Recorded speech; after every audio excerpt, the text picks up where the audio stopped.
Welcome to the season finale of the Sanskaari Girls Podcast. I'm Anjali, and today we are doing something different. For our final episode of season one, we are turning the mic on ourselves, the Sanskaari Girls Book Club team. We have talked to writers, translators, activists, editors about South Asian feminist literature. Today, we are sharing what we have learned from actually running SGBC, the structures, the tensions, the joys, and the sometimes messy reality of building a reading community. Joining me today are three voices at the heart of the Sanskaari Girls Book Club. Manata, our founder, whose vision shaped the space we all share. Kuhu, who has guided the community both as a facilitator and a community manager, and now brings her insights from leading the SGBC project. And Ishika, who combines community management and facilitation with research into how our online spaces can better support feminist conversations. Welcome to all of you. I'm going to start with a very basic question. Vanita, let's start with you. Why did you start SGBC? What gap were you trying to fill? Thanks, Anjali. I'm assuming most people who have listened and tuned into this podcast episode have already heard why, but I'm going to give it another shot. It's actually, I feel like a simple story that's gotten wiser with age because I keep adding things to it. But when I was really young, I couldn't speak English. I went to an English medium school, but I really struggled with the language. And mom also does not speak English. And I think the first time my teacher wrote, and those calendar diaries you have, it was like, Vandita can't express herself very well in English. She isn't able to speak in English. I think it just really terrified my mother because she had seen the impact just knowing the language had on access on your life, on your social circles, on your career. And she didn't want that reality for me. But not knowing how to fix it, apart from like sure family and friends who knew English to get them to talk to me, she took me to a library because she said, okay, there's so much English here, right? Like there's so much language in these books, and that's going to help. And honestly, I think that changed my life. Reading gave me a way to learn a language that immersed me in stories, that taught me language in a way that helped me access the imagination of so many other people. And then I went on to become a lawyer and other things. And I feel like a lot of what I do really capitalizes on knowing the language. So, one for me, reading has been such a powerful influence in my life. I think it's one of the single biggest factors that has transformed my life. But then, as a result of that, even when as a child I read books, I was reading about food I had never eaten, right? And I was reading about climates. Like they wrote about October heat as though it were a good thing, but it never felt like that because I live in Mumbai, which isn't a bad thing. I was exposed to new cultures and new stories. I didn't want to replace them. I just wanted to also find some that felt like mine. And that's where I started getting drawn to South Asian literature and realized how little of it there was, at least that was mainstream and popular when I was much younger.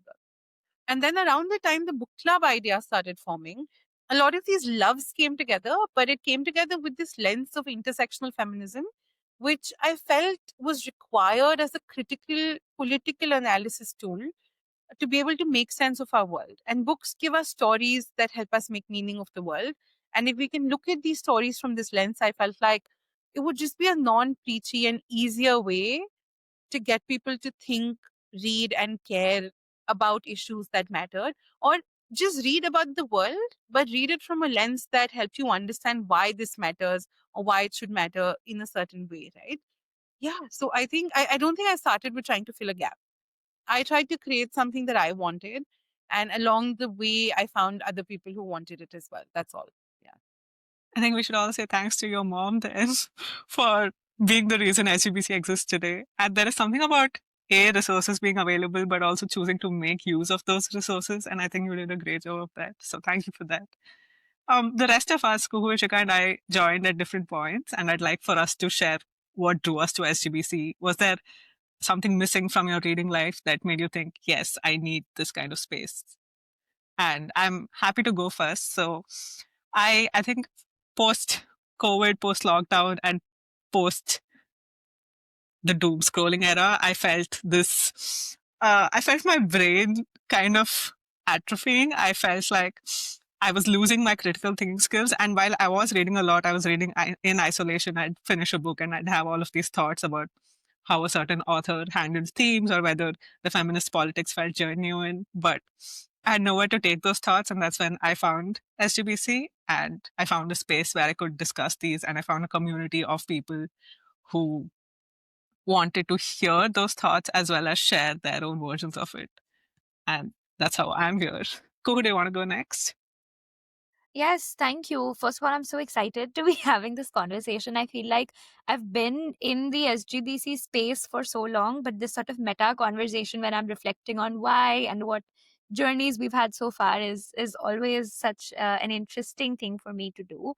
I actually joined One Future Collective a while ago now, but before I joined One Future Collective, I had already started seeing some of the work that Sanskaari Girls was doing. And I was a big fan of the work and the kinds of conversations it was creating because my relationship, like Vandita, with reading started very early at home.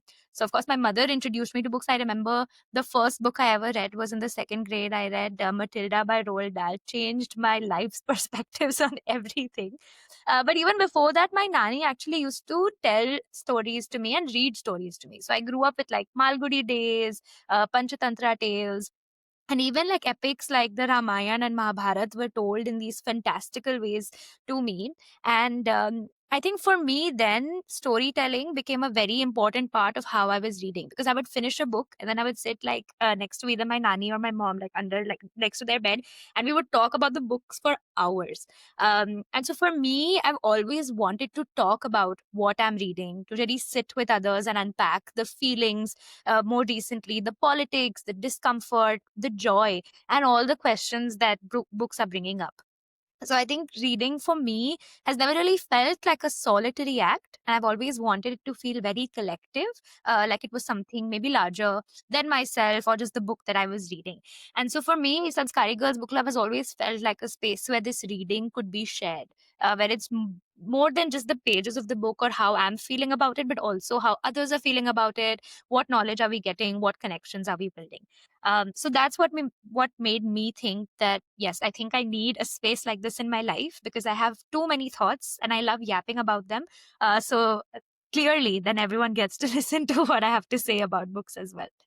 Thanks for that, Kuhu. I think the chocolate cake that features in Matilda, the movie, is a quintessential part of every child's life. I haven't been able to get over it so far. Also, for those of our listeners who might not know, do you want to quickly explain what OFC is and what OFC does? Oh, wow. That's amazing. So, One Future Collective is a feminist purpose organization. We operate, of course, from India, but we work across South Asia and the world. And we have a very simple goal, which is to advance social justice in the world. And we do this by working with both people and institutions. And we've been doing this now for 8 years. We just celebrated our 8th birthday and we're heading into our 9th year. But Sanskaari Girls Book Club and One Future Collective have both been founded by Vandita. And so the Sanskari Girls Book Club, which I'm sure Bandita will talk about at some point in this episode, has both been a part of One Future Collective, has had volunteers, has had people, lots of teams supporting it, of course, lots of supporters of the One Future Collective community, but also has become such a movement on its own. So that's a bit about One Future Collective. Thank you for that, Kuhu. And Ishika, what brought you to SGBC? Yeah. So I feel like uh, I come from a generation of readers that are becoming increasingly hopeless about the state of the world. And I was exactly the same way during lockdown, like you mentioned, Anjali. I found myself feeling this impending doom that no matter what I do, it's not going to change anything about the world, right? And so at that point in my life, it was that is when I found SGBC. I was actually introduced to SGBC through a professor of mine. Like they brought it up in a conversation somehow, and that is how I was first introduced by it. And I was always following y'all on Instagram. But then, you know, things happened, etc. But yeah, it was the hopelessness that kind of, it was the hope that I needed basically. And I feel like SGBC is one place which provides that to young readers because it helps us reimagine what reading can look like. So, and also feel like and experience like, and so much more. So, yeah, that is what. And I also was at a point in my life where I had realized that no, me being hopeless means that I'm the most easiest to exploit. I'm the most vulnerable. to exploit. So that is something that also kind of um kind of helped me to look for more different ways of thinking and of meaning making, and that's when I also like discovered SGBC. That's so nice, Ashita. We all hope that SGBC is a place for hope for all of our members.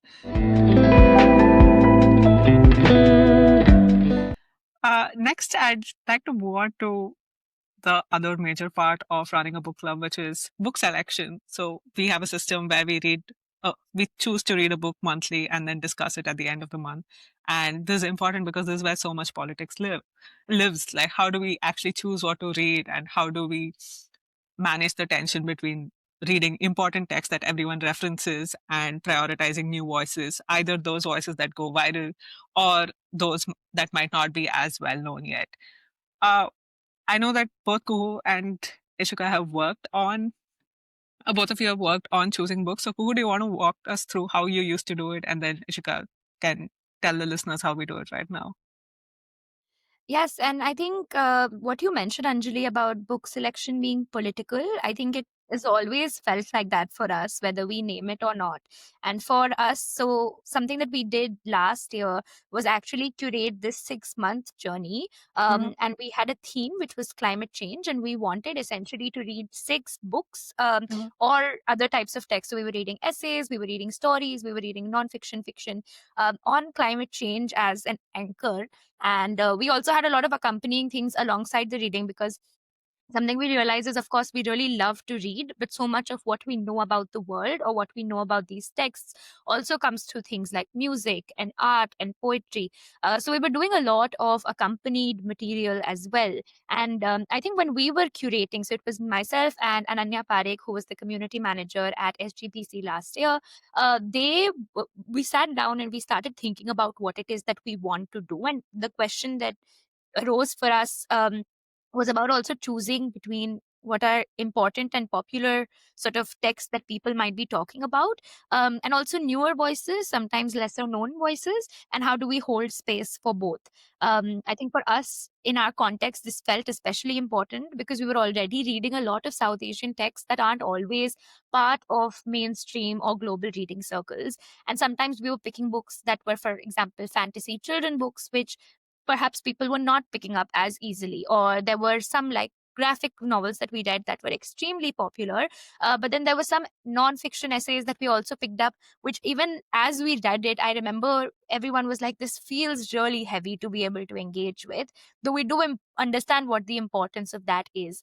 So I think for us, it was a little bit different last time. We sort of curated this journey for the readers, and I think it had its pros and cons. Of course, it's very helpful to have an anchor for 6 months to really be able to immerse yourself in thinking about climate, given sort of the crisis that is happening around us as well.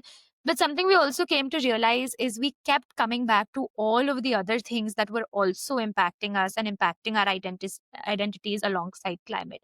So every time we'd pick up a book and we'd talk about climate, naturally the conversation would flow into, for example, can you see how they are treating the woman in this essay? Like, this is so terrible. Or can you see, for example, how caste is being depicted in stories that we are reading about, like land rights and forest rights. So there were a lot of these conversations, and I think for us, though the journey started with, okay, maybe we have this one anchor, one north star, it became about reading in a way that responds to all of the social justice issues that are in the world. Because something that Vanita really recently said to me was, we can't really cut up our identities and say that this does not impact me when I'm reading something, or this is not something that I'm thinking of, right? So that became really important to us. And I think that also caused a little bit of a shift this year. So, Ishika, maybe you want to talk about how we pick books now? Yeah, so we shifted to like a more accessible format this year. So we wanted to essentially make the book club free for everyone. And so this question of accessibility is what made this process less of an either or and more of like, oh, we want to include as much as we can, right? And so even though we end up highlighting, let's say we usually do a genre poll and then we do a book poll. even though we end up reading one book, in the newsletter, we end up providing a little bit of texture to the book by including more diverse voices in a form of media, let's say, or sometimes we will also have like related resources and read alongs. So I feel like currently it's more like that. And also, I think Anjali and I are very conscious of the fact that even books that are considered classics or are considered important are because of power.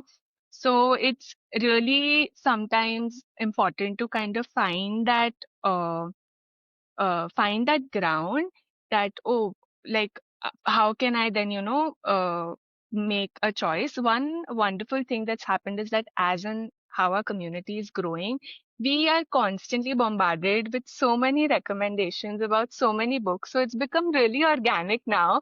So we just have to like choose the most popular choices out of the thousands of recommendations that we get.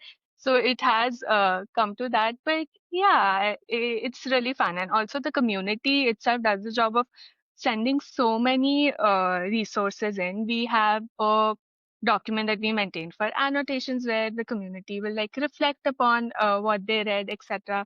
So that is, I think, where we kind of try to strike a balance, although I would not really use the word balance because it's not perfect and we're still learning. But yeah. Thanks for that, Ishika. Also, I like that you brought up the question of accessibility because through the journey of book selection, we have realized that there are multiple points that we initially overlooked, but then had to take into consideration things such as books being available in an ebook format so people who aren't physically present can still access the book. Speaking about accessibility, I'd also like to move on to Anita. So, in terms of reading, language is a huge question. Most of us read primarily in English, even though many South Asian feminist texts exist in regional languages, Hindi, Urdu, Tamil, Bengali, and other languages. And Mamta, as a founder, how did you think about this from the start? Are we just reinforcing English dominance, or has there been conscious thought put into this? Thanks for that question, Anshul. And maybe I can also share a bit of what the book selection has been like from like day zero, right? So we're a book club, and which is where I think a lot of confusion also exists. We don't only read feminist literature. The idea is to read South Asian authors, especially women, queer, trans, non-binary folks, but read their writing from an intersectional feminist lens. Because to only go seeking what serves us is not the point of it, but it's to be able to develop a lens that allows you to look at the world in a different way and to see everything from that lens of criticality, from intersectional feminism. And that's where the reading choices have evolved and emerged. In the beginning, it was much more ad hoc. We were a smaller group. We had a large digital membership, but offline would be like 20, 25 people for meetups. So we just pick it more ad hoc. We just pick one before the next meetup. And over time, that's gotten more formalized, right? Like Kuhu mentioned, we did this whole like climate journey. So then we did something around climate. Now we have a more, I would say, community sourced, but also community decided through polls, through other systems. There's both good and bad to it.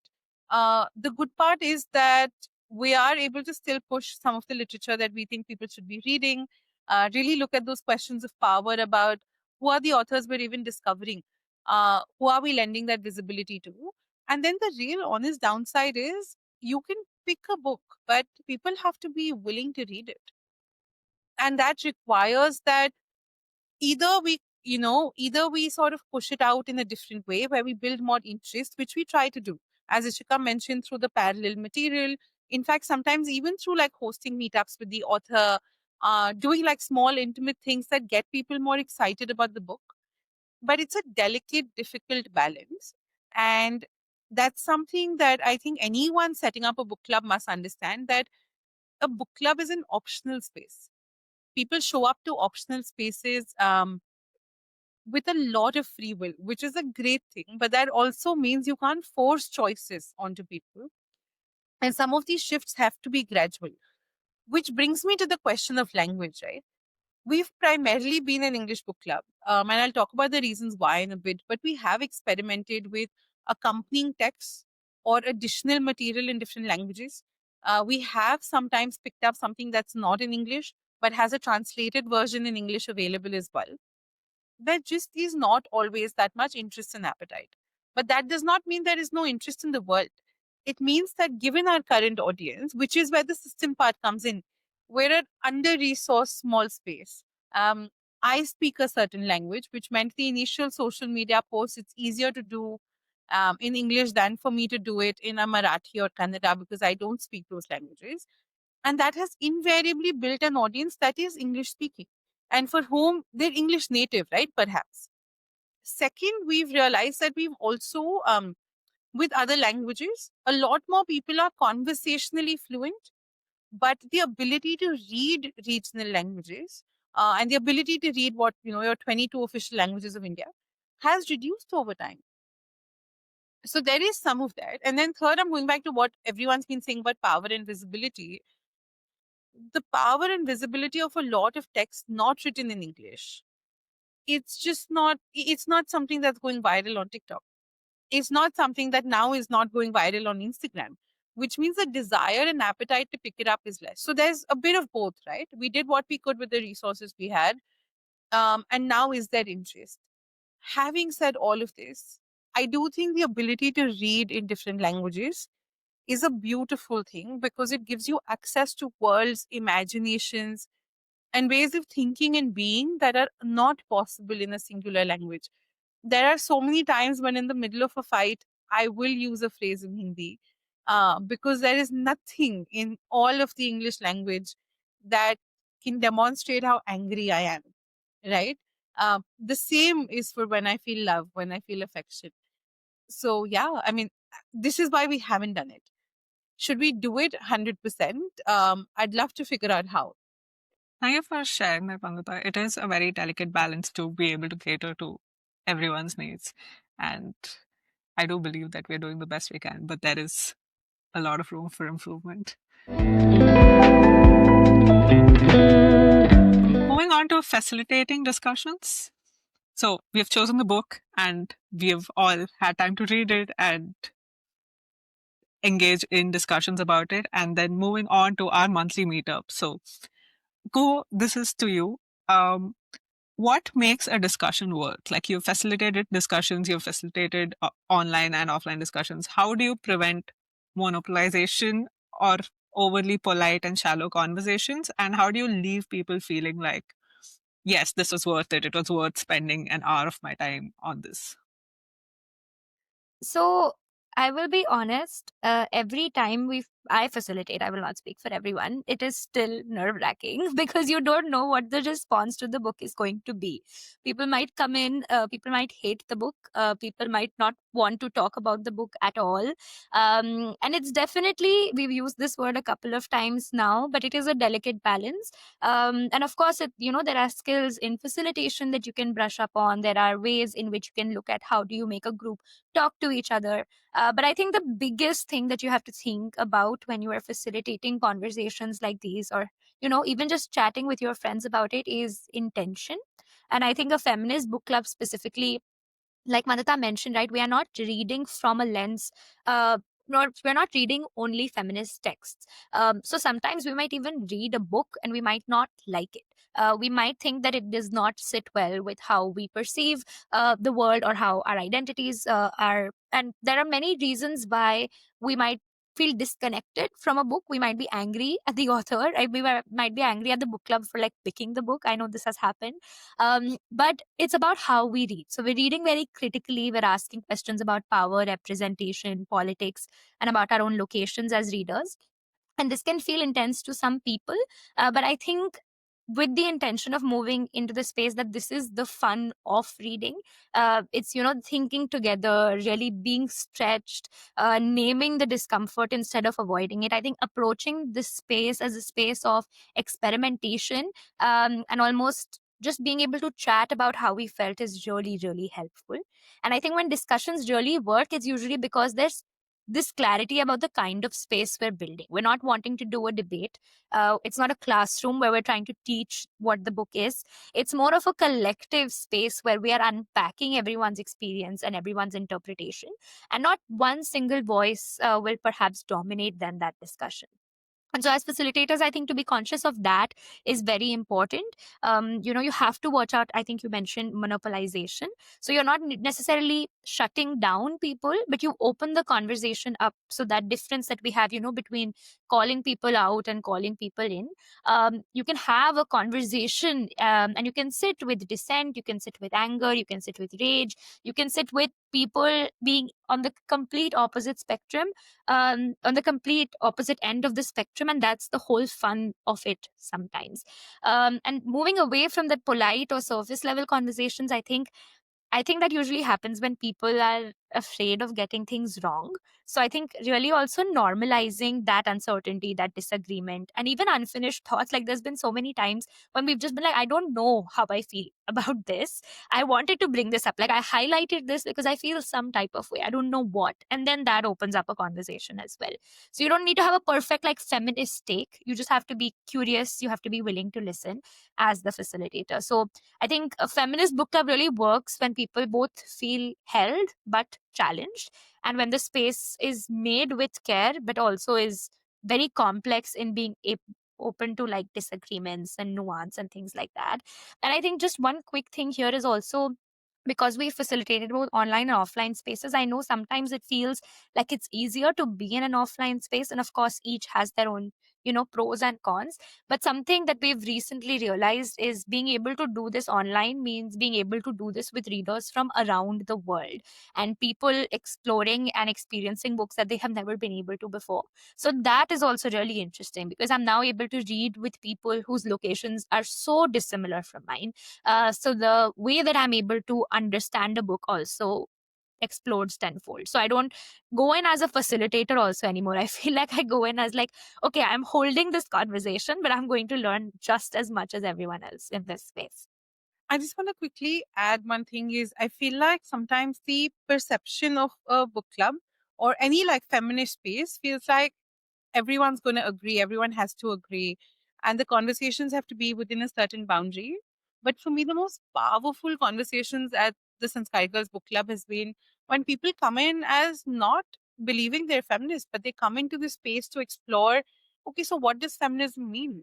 Because this is a really interesting way to learn, understand, explore, and apply the meanings of feminism and the meanings of feminism as they hold true for you. And I think it's a much more fun way than just sitting down in a classroom and learning also, right? So I think one is that, which requires, just to reiterate what Kuhu said, like as a community, how do we hold spaces that feel safer and braver? But then also, is there space for dissent? Are these spaces designed for people who absolutely do not agree? So it's not like oh, your feminism is 1 degree different than mine. It's, I don't think I'm a feminist, or I don't think feminism should agree, or why is it such an important lens? And why does this lens need intersectionality, right? It's the difficult questions, because while you think of those questions, you're interrogating how you can find these answers yourself. And when you find those answers yourselves, they are the ones that stick with you. And when you find it in community with people you're building friendships and new relationships with, I think that also provides like a bit of an incentive to say, okay, there's something worthwhile here, right? So that merging of community, politics, and learning through that is really, really important. Yeah, and I believe that at SGBC specifically, we prioritize reading critically and asking difficult questions about representation and form and politics. And there have been instances when we've had members come up and say that they didn't like a certain book or heavily criticize the author's writing style and questioning their ability to write. And that has made for some interesting conversation. So at least Ishika and I always make it a point to state at the beginning that our meetings are a safe space for people to express views and to not be afraid of being judged for what they say. And I think that has made a lot of difference. So, Ishika, you have engaged with our community in a very close level. You have participated in discussions, chosen books that we were going to read, and also facilitated conversations online. So I want to ask you, have you ever experienced burnout? Have you ever had to face members complaining about burnout, and what helps you stay engaged when reading starts to feel like an obligation instead of pleasure? That's a very interesting question. I think burnout has never been a case ever. I think, in fact, all of the members that have ever approached me have approached me with so much love and with so much appreciation for SGBC. Even when we receive feedback, we can tell that it comes from a place of care, right? So burnout, I think, has never been the question. In fact, I have found one of my closest friendships at one of the offline meetups that we did at SGBC, and it's been so fun, right? However, one thing that I do believe that happens, which is not related to burnout, but just emotionally in discussions, and this is something that especially happened in our last discussion, is when uh, we read a book and it relates to our lived experiences in a way that's not, nice to talk about. But we as a community have come to a point where we feel safe enough to be vulnerable to talk about those experiences. And when that happens, the discussions do become a little heavy. They do become a little emotionally challenging. However, it's nice to know that, oh, there is this the community exists for me to kind of talk about my experiences of, of these very heavy feelings that I carry throughout my life. So that, and it's also interesting to see how this idea of lived experience. I think one of our most active members is not from South Asia, but they will, join all of our virtual meetups. They're so active on the chat as well, and they will always. And so it's so nice to find out that how all of our experiences of a love, of course, but even, let's say, heartbreak or hopelessness or isolation are linked in a very specific way, right? So I think in that way, it does become a little emotionally heavy, yes, but burnout, I don't think so. No.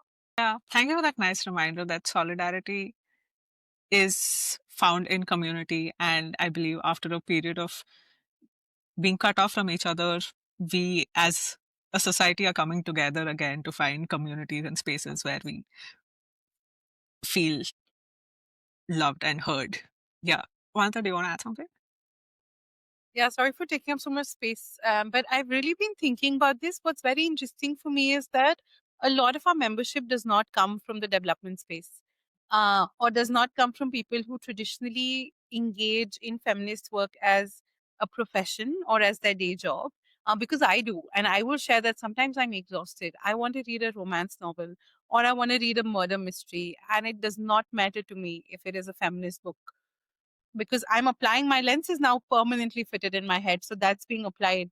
But I don't care about those things because sometimes I want something, I think it's the same like what you'd call trash TV, right? I want easy, I want light, I want good, where everything ties up neatly and feels good.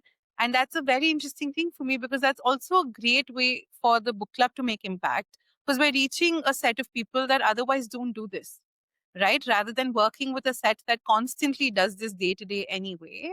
But there is something here to think about how exhausting it is to do this work as someone's everyday life.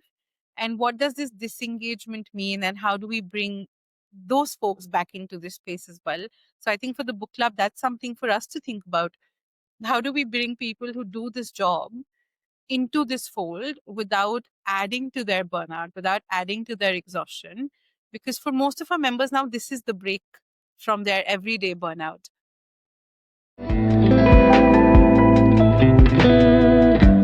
Sustainability is a real problem. Book clubs die all the time because people get busy, life happens, and energy wanes. What has kept SGBC going? I know we've had on and off periods, but have you found that certain structures or practices have helped with longevity? I think, one of the key things that has kept SGBC going is the on and off periods. I think allowing yourself, and I think this for organizations also, but even for something as informal but structured as the book club, I think allowing yourself to go into hibernation, to pause, to take breaks, to be honest about when something is not possible is really important to not reaching a point where you resent the work and you don't want to do it anymore. So I think knowing when to break, when to pause is critical to continuity and to sustainability. So I feel like that's one critical thing. Second is, we've never been like there are periods where we've experimented with charging for membership. We've tried some of those things. We may try it again. I don't know. But I think what's really helped is that from the beginning, we've had this really strong set of volunteers and community that perhaps deeply care about this work, but like I was saying earlier, don't do this day to day. So they want a space where they can come in and they can contribute, be it as facilitators, as volunteers for logistics works, for social media, or even just as members who regularly show up, right? Because that's critical to a book club running. So I think that we're also, if I may say so, when we started, we were one of the few book clubs that looked at South Asian authors primarily. And there's been so much push, so much incentive also to look at someone that's not South Asian, to consider reading them. I think sticking with that has really, really helped us retain that very loyal, like community base that has stuck it out.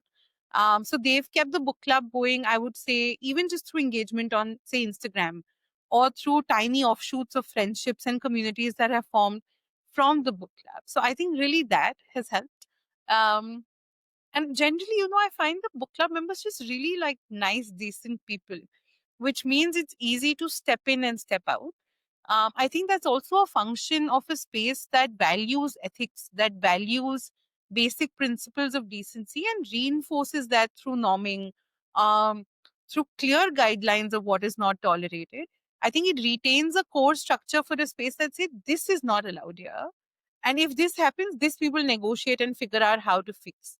So I think it makes sure that people who come in, even if they come in with different views, different approaches, they sort of have boundaries of acceptability, and that allows for better integration, I feel, into a community. Apart from all of that, I think just people's interest, rising interest in South Asia, a lot of those other things have also kept the book club going. I do want to add a little bit, like something that feels really practical, but we don't talk about as much, is money. When I started the book club, it was with a few other folks, but I was really young and I was doing other things for money. I just had more energy. Like I could do more hours of work in a day, right? Which I cannot do right now.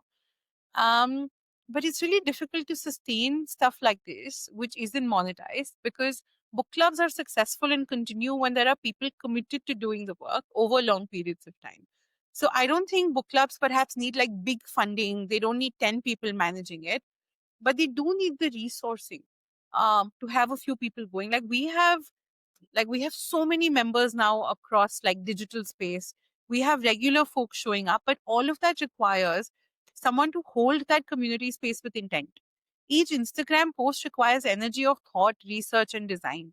So some of the practical parts of sustaining community is having just enough resources to do the work in a community that people may not want to do, right? Which is the logistics, the marketing, the admin. Yeah, so if you're planning to start something, you do it small, it's great. But if you want to do it, like if you want to say, okay, I want 10,000 members, you do need some resourcing. Yeah.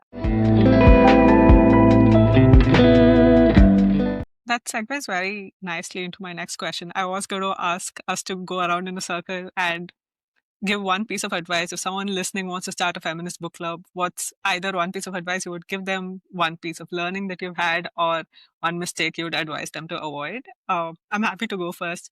Something I've realized, this was my first time being a community manager for a book club and being in such a position. I'm someone who's super enthusiastic about initiatives, and the enthusiasm of members, community members, also is very contagious. I found that I've had to temper my excitement quite a bit. Initiatives can be exciting, new initiatives can be exciting, but I've been taught over my time in SGBC that it's always important to build a solid foundation and build on the initiatives that we are currently working on and ensure that we perfect that before moving on to possibly half-baked projects. And that's something I would ask everyone to keep in mind. Ishka, would you like to go next? Sure, mine is also a little bit similar to Anjali's, and it's that you will not be able to include everything in the whole wide world in one single message, one single post, one single conversation. And that this lens of intersectionality that we're so like, that I am also like constantly learning about. I'm constantly learning about and kind of reimagining my feminist politics, right? So as a learner, as a community manager, I've also been a learner here at SGBC. And so that I think you will not be able to include everything. And that is just, yeah. Who would you like to go next? Yes. So I think one thing I'd really think because when you start a book club, you think it's about the book, right? And I think thinking about the fact that it's not only about the book, very early on, I think I also realized that the book was just an excuse. Like everything that we were designing, it was about either the community or it was about a space where we could, find solace sometimes, find like we talked about dissent sometimes. What really shapes for me the space is the relationships that people are bringing in, the trust that they have in each other, and all of those things. Of course the book is a really important part, so that definitely it's about the book, but the book becomes this medium almost. So I think I thought the strong discussions would come, from asking like really sharp questions and choosing heavier texts and like really being like, okay, if I really intellectualize this piece of text, maybe then people will enjoy the conversation. Or if I, bring something that people have never read before, then they'd enjoy the conversation. I think that's still important. It's important what you are reading. We've talked about, the power dynamics of what you are reading. All of those things do play an important role. But I think what has made the conversation so rich as a feminist book club is really slowing down and sometimes paying attention to how people were showing up. We spoke about burnout. Are people tired? Are they hesitant? Are they carrying something personal into the room? Are they wanting to, use this as also a vessel to be able to talk about everything shitty that is happening, for the lack of the better word, in the world? So if you ignore that and you rush straight into analysis, the space can feel really cold and intimidating. Even if everyone is politically aligned, everyone is feeling like, that's the easy part sometimes. So I think a feminist book club really works when you're treating care as seriously as you are treating critique, because I feel like sometimes with book clubs we get really lost in like, okay, this is our review, this is how we have to do it. But I think that politic of care is very, very important for us, and that is something that has allowed us, like Vandita was saying, to stop again, see what's working for the team, for the community. It has allowed us to have so many volunteers who really want to show up because they find themselves just reflected in the politics of the book club, in the work that we do. It has really guided all of our work. Just that, I think, politic of care. So that's something that I think would be really important. And Vansa, do you have something to add? Hmm. I've been thinking, because I think the three of you have said some really beautiful things, which are very true of our experiences at SGBC, but also something now for us to, I think, keep at the core, right, of moving ahead as well.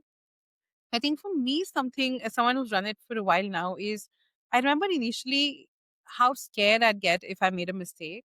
And I don't think the fear was always about, it wasn't always from a good space of, oh, I caused harm maybe, or I did something wrong.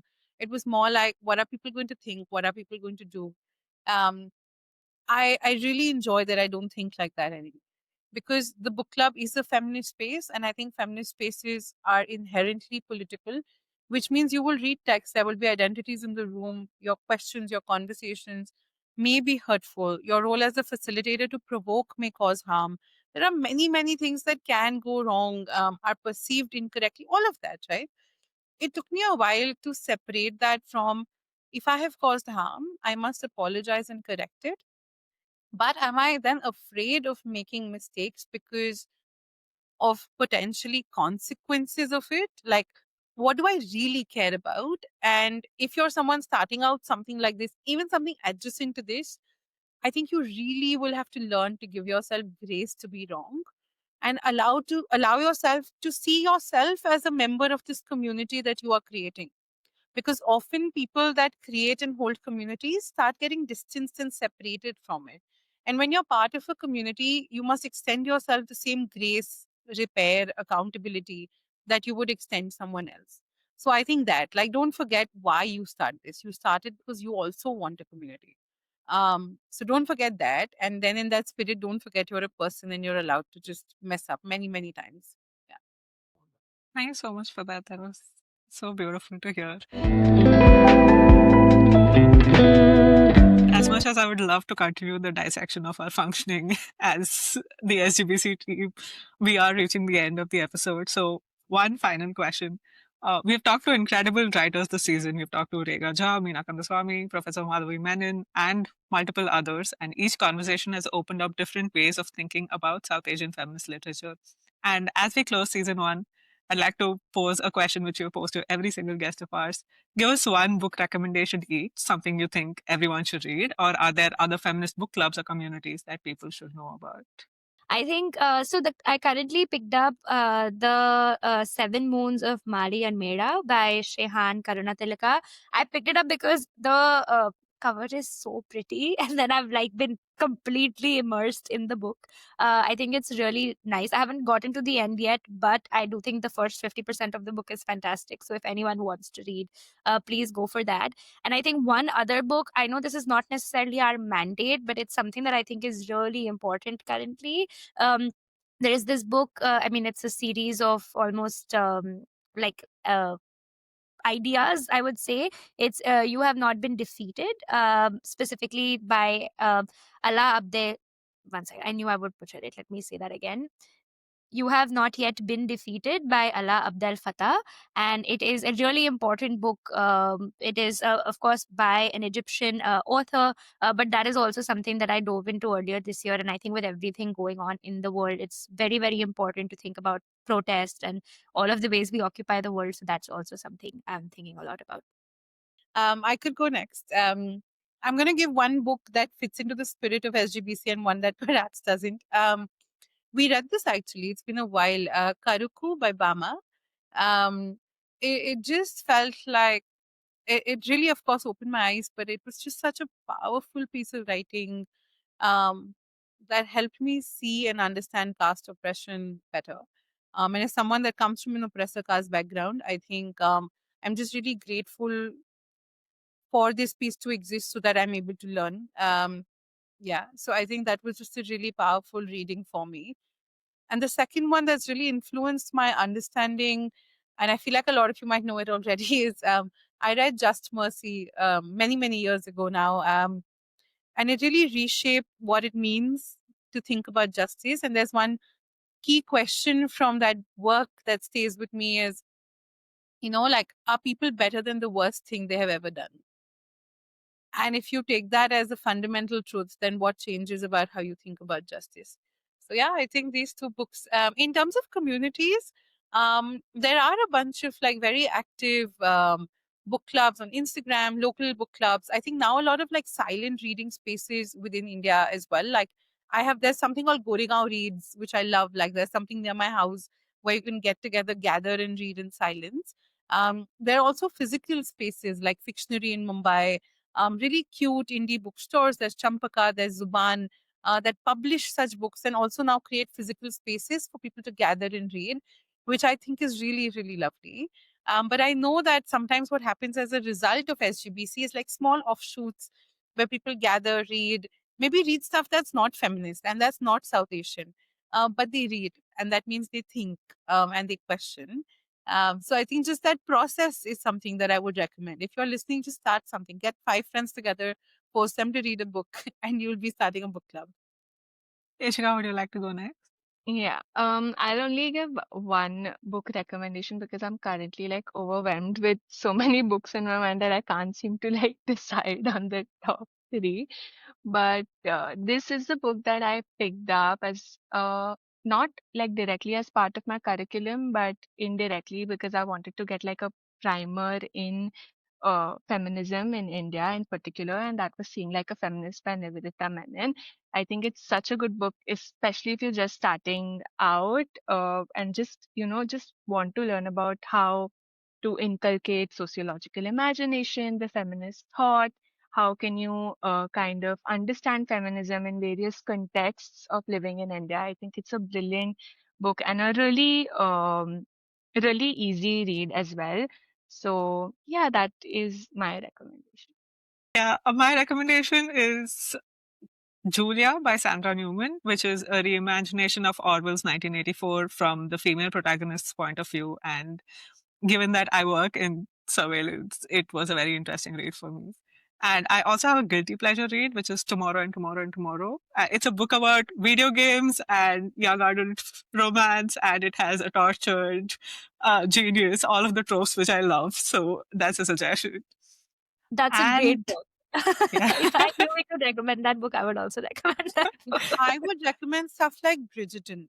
Okay, Mhm. I read it before it got popular. I read it when I was much younger. I inherited the books from my older sisters. And it really can teach you a lot about feminism, I must say. Yeah.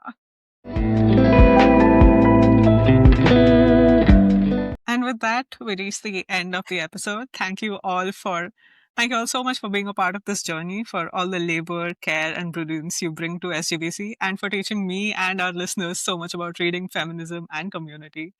And thank you to everyone who's listening, who has listened to season 1 of the Sanskaari Girls podcast. It was a new initiative, and we hope it has brought a bit of learning to your life. And if you're thinking of starting a book club, or you're just someone who loves South Asian feminist literature, we are so grateful that you've been on this journey with us.